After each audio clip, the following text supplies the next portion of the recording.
नमस्कार जय माँ दुर्गा आपण समस्त को मो यूट्यूब चैनल प्रमीला कोकलाइन गोटे नुआ वीडियो को स्वागत।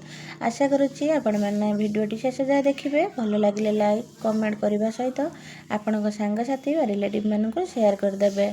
जदि आपण मैंने एपर्यंत मो चैनल रे नुआ अच्छा चैनल टी सब्सक्राइब कर दिंतु पाखरे थिबा बेल आइकन को प्रेस कर दिंतु जहाँफल मुझे वीडियो गुड़िक अपलोड करी सर्वप्रथम आपण मानक पाखरे पहुँची पारिबो।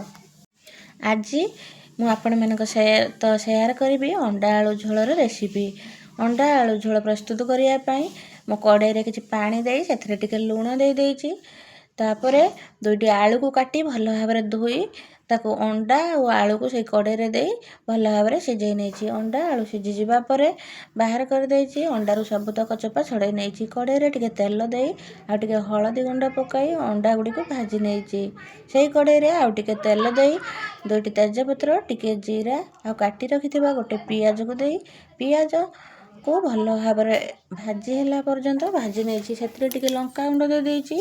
तापरे अदा रसुण पेस्ट दे से लंका गुंड जीरा गुंड धनिया गुंड हल्दी गुंड टिके मरीच गुंड दे देइछि। मसला को टिके समय कषि नहीं तापरे गोटे टमाटो को काटी से मसला रे दे भल भाव में मसलाटी हवा जाए भल भाव में कषि नहीं।